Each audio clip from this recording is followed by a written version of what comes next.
I'm Alexandra Kreis, and you're listening to Outer Travel in a Journey.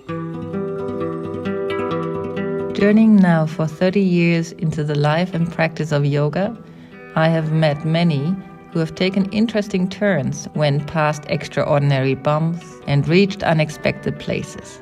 People with whom I shared conversations about everyday struggles, intimate realizations, larger questions, ideas, and dreams.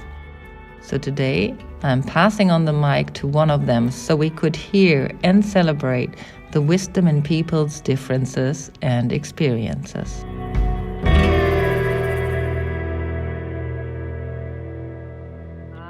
A very warm welcome to my dear listeners. On my show today, I'm sitting down with Maski Haile, currently in Montreal, Canada. Hi, Maski. Hey, Alex. Thank you for having me here. I'm so delighted to have you. It's these strange pulls that get us back together time and time again, you know, like we're like ships in the night for years and then suddenly, boom.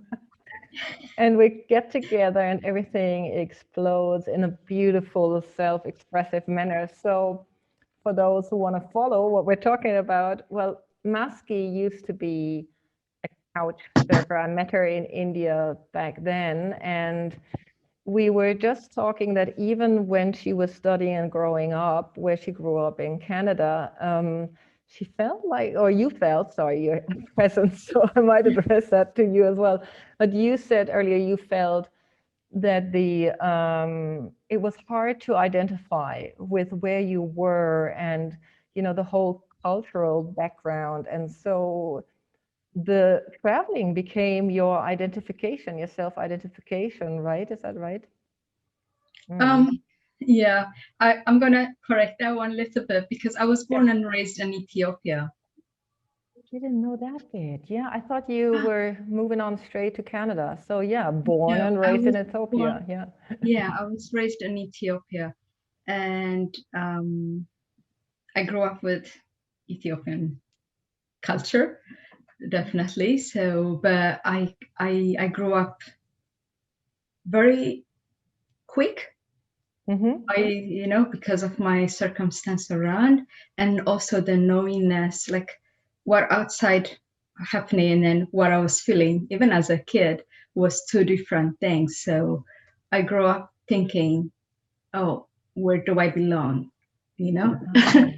Where's my place in this world? But I mean, I didn't know about world.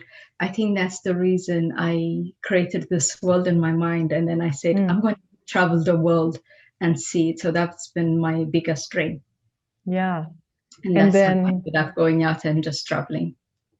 Yeah. And, you know, not to say you didn't go through formal education or anything, you even studied and you all left that behind you because it all didn't resonate with you. That's what I heard. Yeah, my parents sent me to study to India. I don't know if you remember that part. I lived in India for 4.5 years at a very early age. Yeah. And India opened a whole lot of doors. Not my education. I mean, my parents sent me to study economics. But then I come from this very religious background where Christians and Muslims, lived, kind of together. But religion is religion, it's like you need to keep your religion, like you have to always believe in that and you always have to follow that and you can't question your religion. But then I'm an empath. Now I have a word for it, but I didn't know back then. I grew up being an empath, like I was born an empath. So I was feeling things and I was thinking, I'm like, I feel things, I hear things, like this thing moves me, this thing wants me to see things. And then, but I was not allowed to talk about those things. And then I was allowed to talk about my dreams, but nothing else, no communication or anything. So I ended up in India. In India, my parents were sending me to study economics, but I was like, India had all kind of gods and goddesses and all kind of way of worshiping and connecting. And it opened up a whole lot of door I never knew existed. And then there was no going back after that. Like there was my life just like, oh my God, I am maybe, I don't know, screwed, like in a way, because I don't, now I already feel like really out of place. Yeah. Because this is the feeling I grew up. This is how I express it. It's like I felt like someone left me here on earth by mistake, and they're gonna come back and take me because they're gonna realize this is not my place. That is how I felt my entire life, except when I'm traveling. Yeah.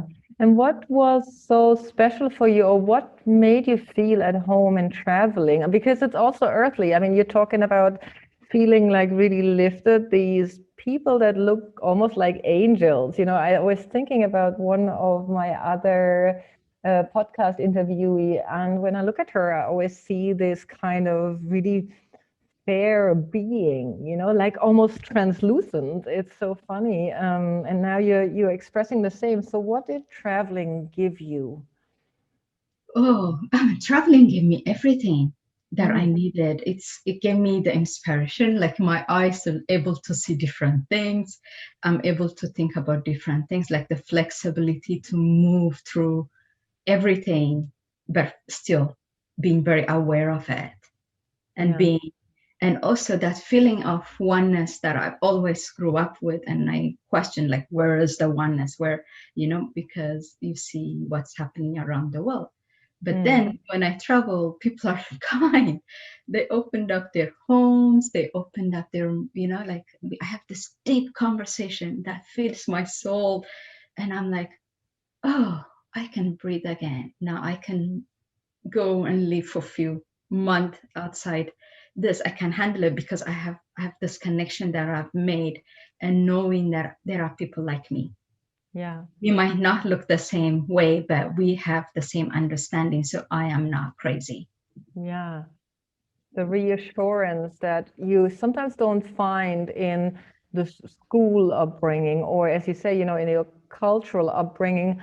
Though I really wonder, aren't Africans quite known for having like a hypersensitivity that, you know, what kind of creates an empath, that talking also feeling that what we can see and that you connect with the intangible, let's call it that, or, you know, is that not something that comes also from your cultural background? I just realized that.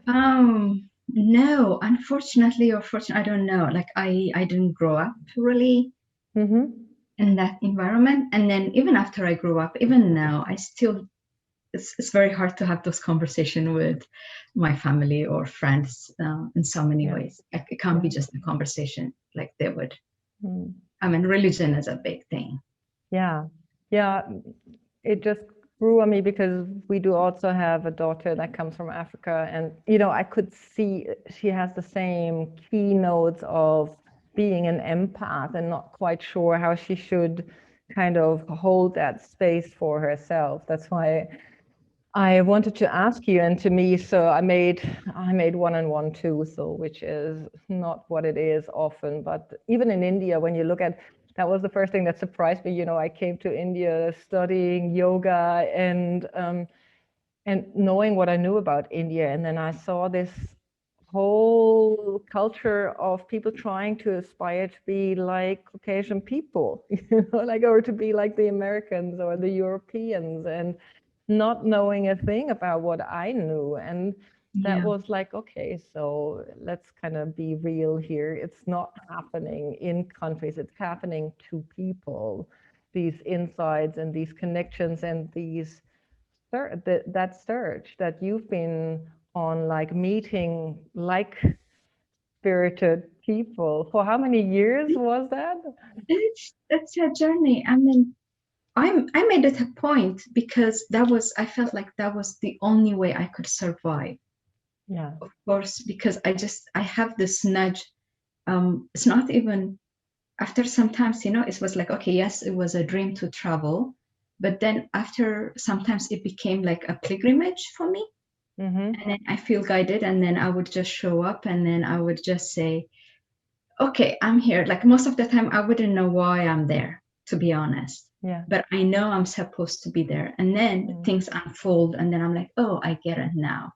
Yeah. That's why I'm here. And then, or I meet someone, and then I would learn about something that, like I would never know if I didn't go to those places. Or I would be invited to ceremonies, or, and I witness, experience. It's not just like I'm reading about it, but just the experience of it just made me, I need this more. Like, this is how I'm gonna survive here, if not. Yeah. Yeah. How many years was that? Can we ask? Oh, it's 30 years now. I left Ethiopia in 91. Wow. Wow. Yeah. So and then you traveled after you left university. For how many years did you do couch surfing? Oh, I did couch surfing. I found out about couch surfing in 2004 or 2000, when it just opened, like started. Yeah. And I remember reading the article here in Montreal, and their base was in Montreal at that time. And reading about, I'm like, these are my people. Like, this is it. This is my people. Like, I am. I have a name for it now, because that's what I was doing before couchsurfing. People who I met on the bus, or on the taxis, those dala taxis, they would take me to their house. That's how I lived most of my life, traveling. wow. Even in India, people used to just say, okay, where are you staying? And I'm like, I don't know yet. And then they're like, you want to come and stay? And I go stay with them, and I eat with them. And I made a commitment. If anyone gives me anything, like if they cook for me, I'm going to eat anything that they give me. I'm going to listen at least once, listen to them, and then decide before I say no to anything. So that was the kind of commitment I made to myself. Yeah. And then couchsurfing came, and then that was it. Like, it became my life. I was on the road for 5 years continuously. Yeah. But before that, I did a whole lot of just backpacking, because I can afford only just backpacking, going to one place and take a bus and, Yeah. And I imagine being 5 years on the road, when I met you, I only got to know couch surfing then, when we met in 2009, 10. So 5 years already in the scene. And what kind of struck me was that you were traveling a lot, and that couch surfing is an exchange of, like, that's how I understood it. You can live at my place when I'm home. Did you manage to host people as well, being on the road yourself so many years? Oh, yes. Yeah. I mean, this couchsurfing taught me something that's very profound, was less is more. Yeah. Even when you don't have anything and you have a small, clean, safe space, someone can use it. And because that's what I needed. That's, shower and clean, safe space. And I didn't care if it was a yoga mat or if it was a bed. I didn't care, like, if it was, like, the personal, like, the material thing wasn't, but the people that I came in contact with through couchsurfing, they're amazing people. Like, that topped up everything else. So I just look forward to just maybe having dinner, or like cooking together, and then having that conversation through the night sometimes. Yeah.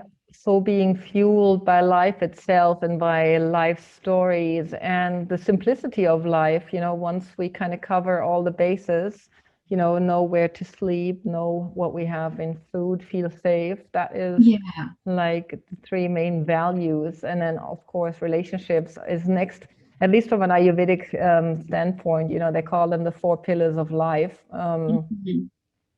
Then life can be super simple. And having you here, I must share this with you, like the whole lockdown, I'm sometimes so frustrated in the lockdown, and then I don't know what I'm frustrated about, because I get frustrated about myself in finding I'm missing the restaurants and the cinemas and the public display. And then I think like, but life is so simple. Why is it getting to me so much? What is your on take on that? Because you got stopped by obviously the pandemic and you're not couch surfing any longer, and you got stopped by something else, but we touch upon that later. Yeah. So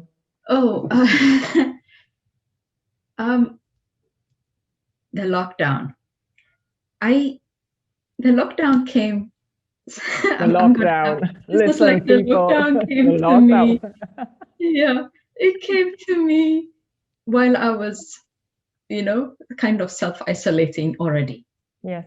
Because I've been on the road, I've been in contact with people, I've been in communication, and then I had suddenly had stopped being in contact with everybody or anything and participating literally, in the whole world thing.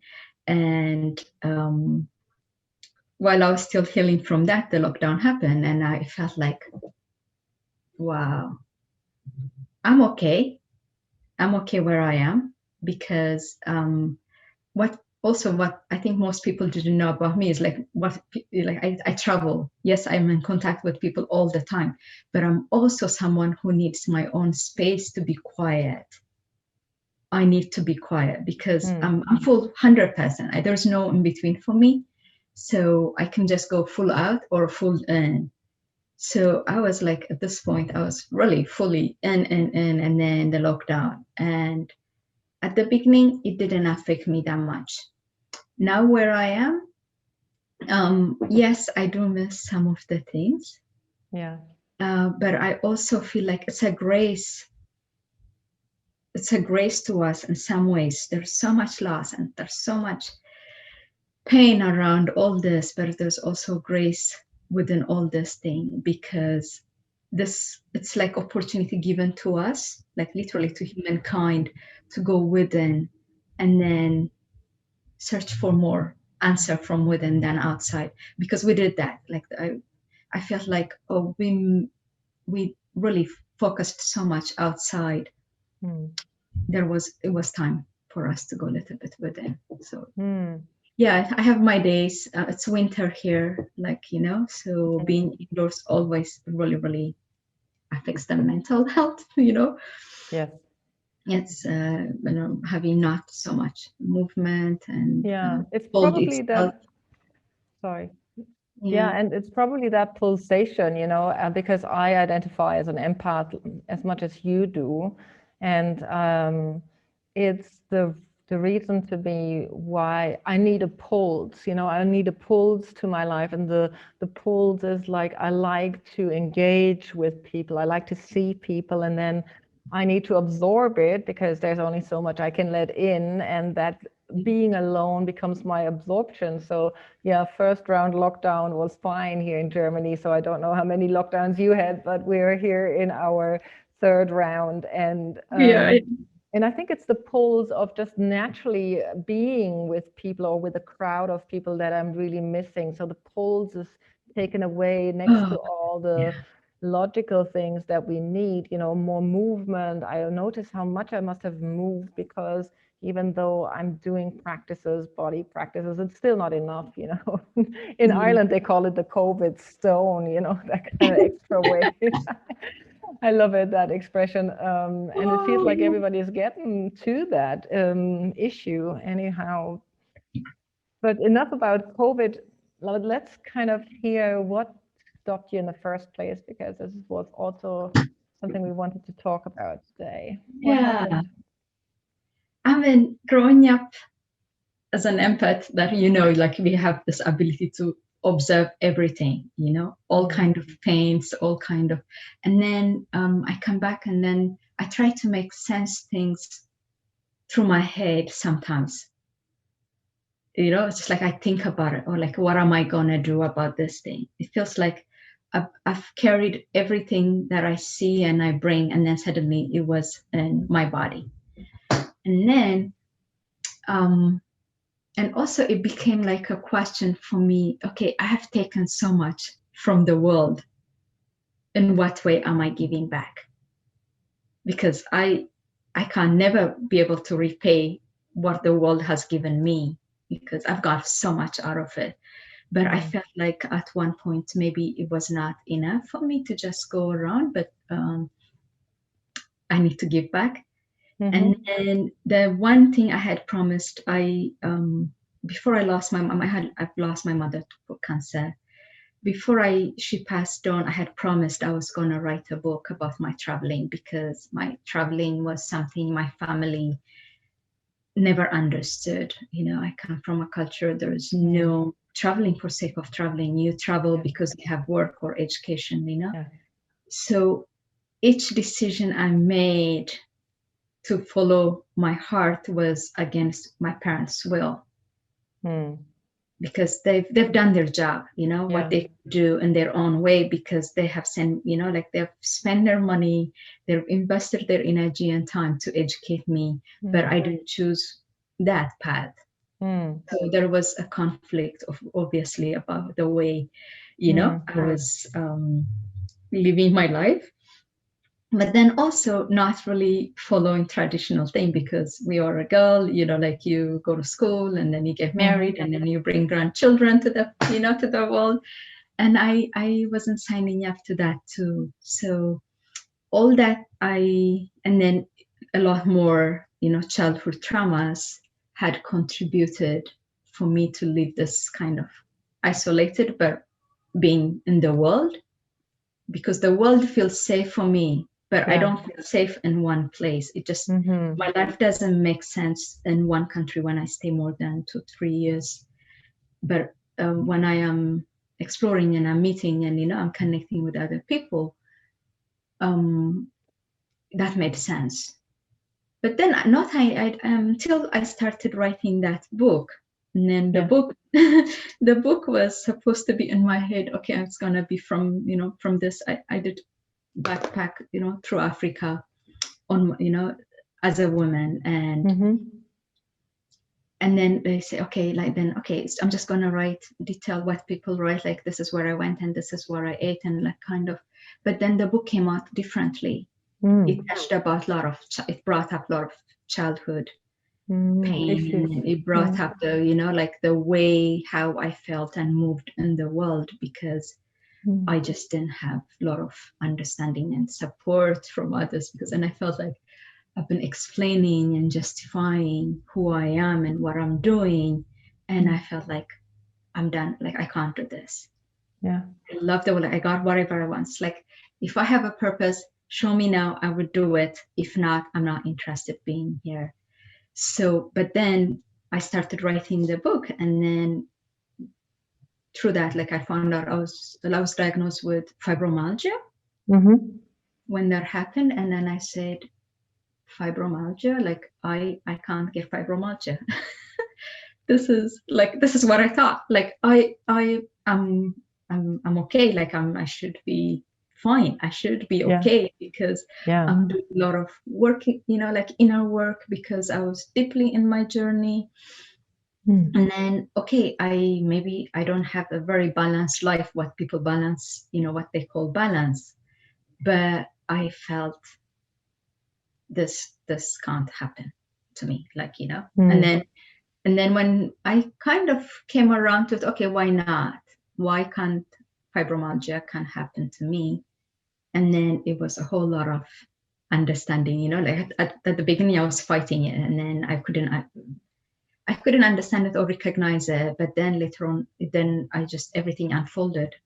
I mean, yes, I should have all those pains in my body, because it's been a constant struggle in so many ways. And it's almost like you're attacking yourself, you know, these diseases are, you know, in a very broad way, forms of self-attack. And it sounded like you've struggled a lot of the time. Like you just said, that's what kept you writing the book, with your upbringing. And some of us do, and some of us, you know, when it comes to light, what kind of has been there as an issue, it really tears at us. So what happened when you got fibromyalgia? What was like, you know, can you give us a little bit of an insight of what it felt like to have it, and what was the process for you to move out, in and out of it? At the beginning, I think the fibromyalgia has been there for sometimes the pain, but because I've been having issues with my knees very early on. I used to be very active and I used to run, and so I had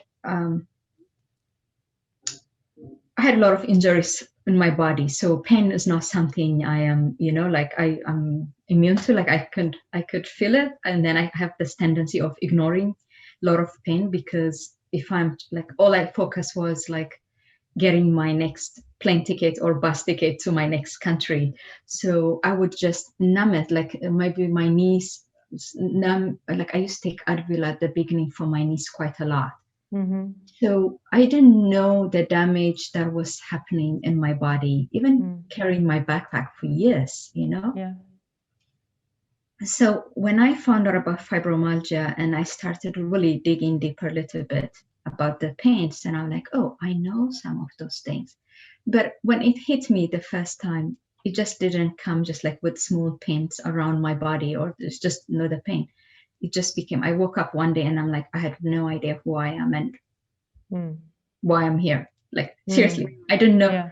I didn't know, like, I had like brain fog that I understand now, but I felt like I really don't know why am I here. Yeah. And then at the same time, I said, oh, I know, like I need to be grateful for what I have. I've seen the world. Like who would have ever thought a girl from Ethiopia that would have a wish and then she would go out and just walk the world the way I did. And then I should be grateful. But then I said, oh, maybe this is it. I don't know how to deal with this thing. So I'm just gonna do the book, in my own way, was saying, okay, I'm gonna do the book. I'm gonna give it everything I can, for people to get this book. And that would be my contribution for women or for young people who want to ever, take on their own path. I don't want anyone to become just a traveler. Whatever they do, they need to know why they want to do it, and they do it. So when I was in between that, and then really kind of saying, I'm done here in my own way, because I couldn't see anymore. I couldn't figure out how I could heal my body. I was in pain so much. I didn't think there was a possibility for me to heal, honestly. Yeah. And that feels... this is so open. And then but this is it. I don't want to sugarcoat it. It's very hard to see. No, and it feels really... my friends, can't believe I'm saying this when I say that. And then I learned also like, oh, then I can't even share about this. People are afraid to talk about the thing that we go through. Like, I went into depression very quickly once my body stopped really moving. There was nothing else. And with the brain fog and everything, I went into a deep, dark hole of questioning. Okay, my question was like, have I done enough here? It was just that's it. And then, but I'm just like, whoever that dropped me here that I felt in the beginning, as a kid, now now I have different understanding. But back then I seriously felt someone dropped me here on earth by mistake, right? And then now I kept saying to them, come and take me, please. I'm done here. So that became kind of my prayer and hope for a few months. Yeah. And I find it very brave that you're talking about it. And it also sounds like you have digested that, because we're also talking to you coming out the other end. But there's so many people who owned up to that sensation, however it came. One of my favorite authors is Elizabeth Gilbert, and in that, some people don't like that book, so excuse me, but the section where she starts to travel is so clear to me. She kind of broke down and didn't know what to do with her life anymore. And it sounds to me, in the weirdest way, you had to get it like from all sides. The body needed to break down so that you could see how to stop just doing what you were doing and becoming the next, hearing what you need to do to serve and contribute to society now. Yeah, but also like you kind of that wasn't an accident. I knew there were things that needed to happen, but I refused because I liked my freedom so much, because the sense of freedom to go, I'm gonna, to go around the world, it felt very comfortable. Like for some people, that's dangerous. For me, going into like war-torn zones, or like countries or where there is nothing, and then there's the people say it's dangerous. Those things were not scary anymore for me. They were like, that's just part of me.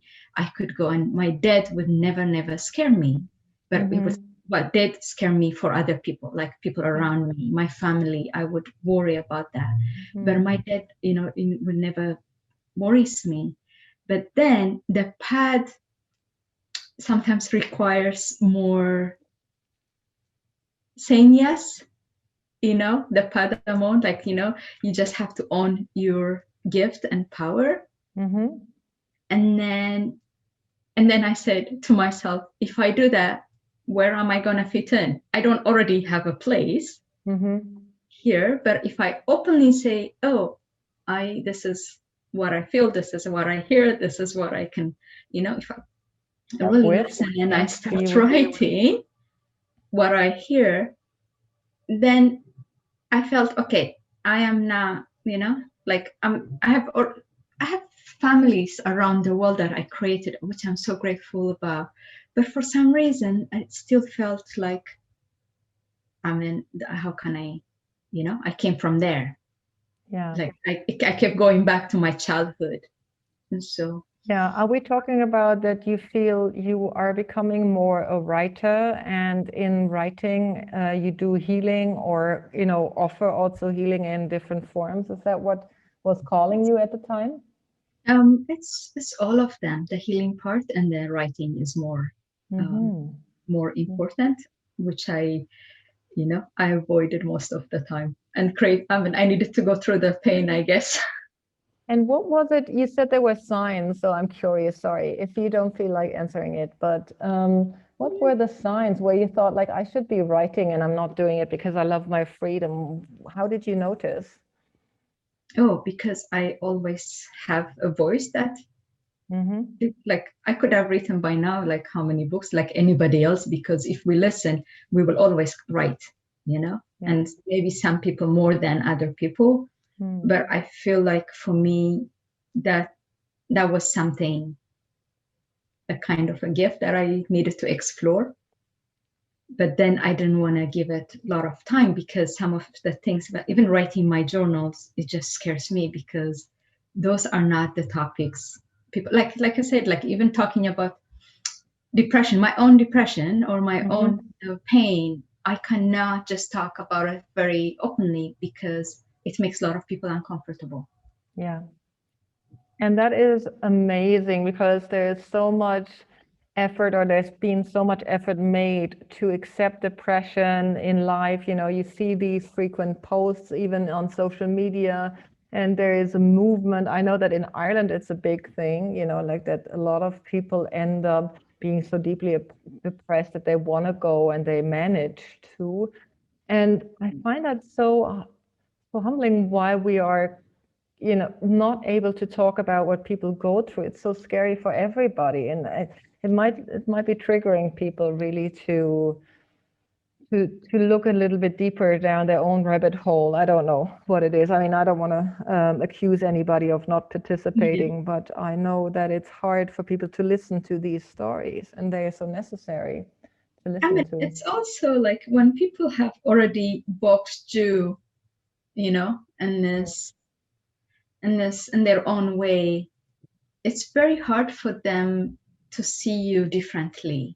In my case, that was the case, because like for some people, I am just a traveler who just wander around the world. So that should be making me happy, like that should be it, because I do live my truth in some ways, but then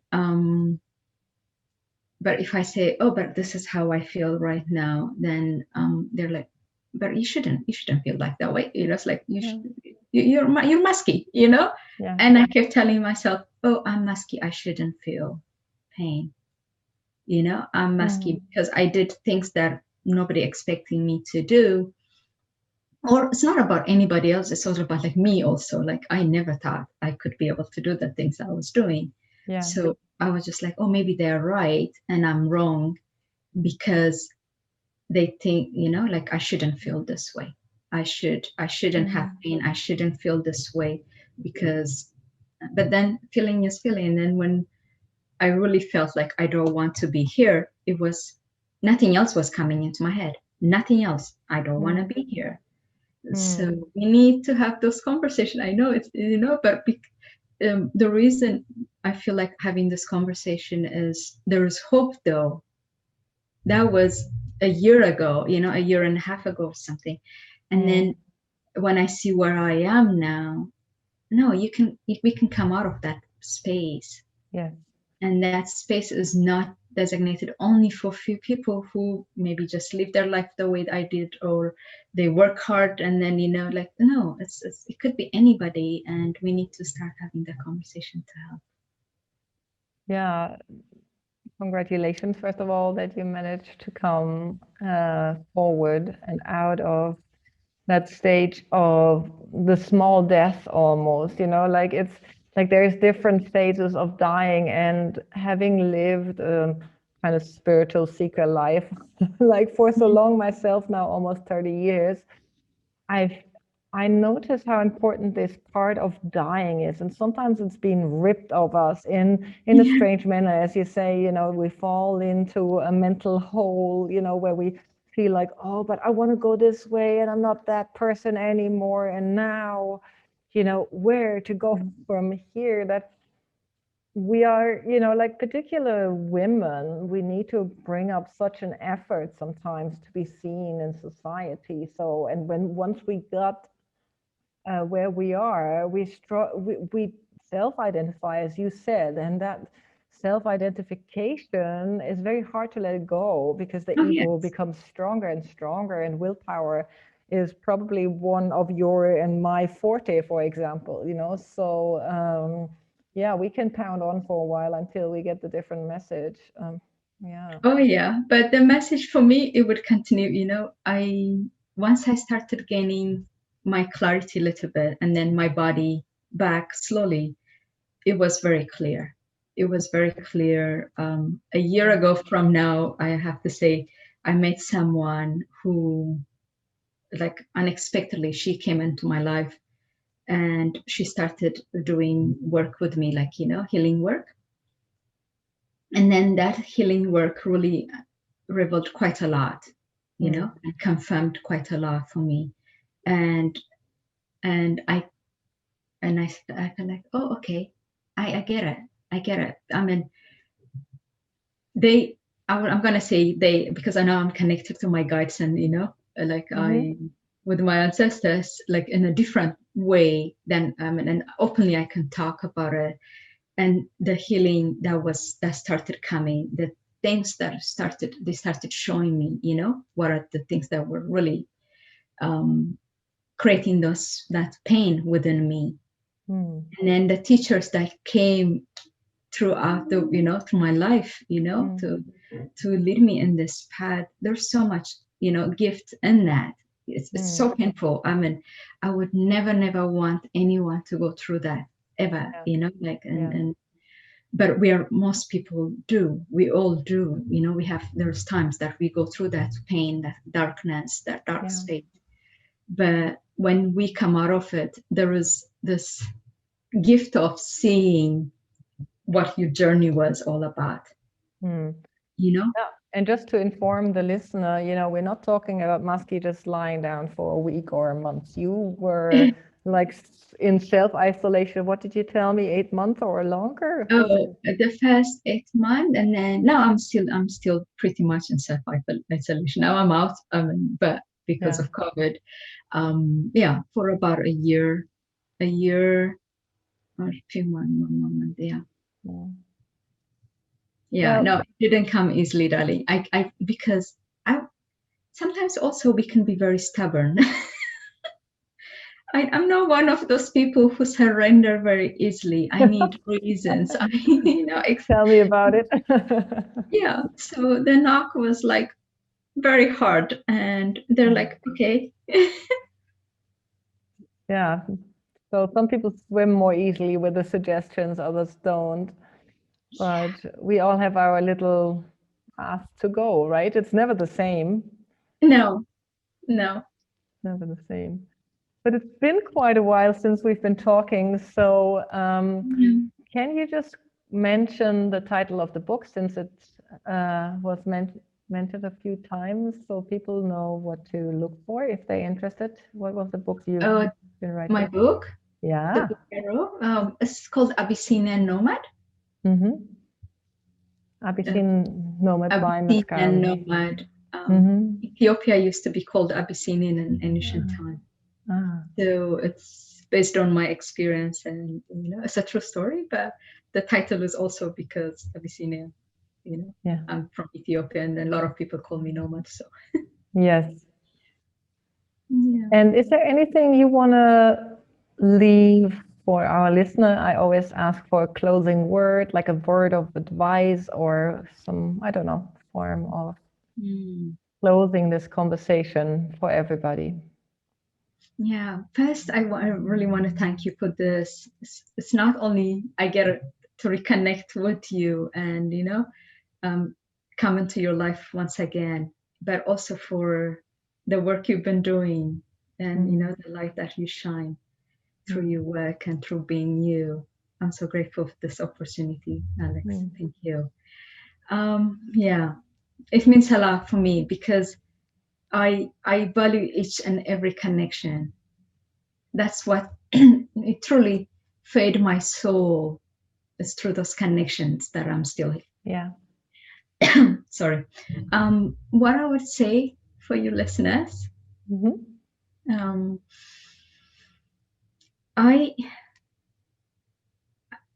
my story could be anybody's story, and they can connect to that. And what I say is, when you know there is something going on within you, when you know that understanding there is whatever awareness you have, and when it comes from within you, take it serious. Take it serious, because there's so many ways we could give excuse not to believe that voice. But the price is higher when we do that. So the signs, like I said, it could be a book, or it could be the person, or the feeling, whatever you feel within you. If it keeps showing up, don't ignore it, because it will catch up. Yeah. Because I ignored mine, and I needed to sleep for a year or more, to understand it. So that will be my... Thank you, because it sums up. You're so wise, Maski. I want to say that, wise, because wise is not about knowledge. Wise is about listening and sharing and being sensitive. I really like the values you brought to your travel, saying like, I will listen. I will listen seriously before I give an answer. I will accept the gifts of that are being given. And then my Ayurvedic first teacher, Dr. Robert Swoboda, had a guru himself, Vimalananda, and he would say something along the lines that you said, if you don't, listen to life, life will come and live with you.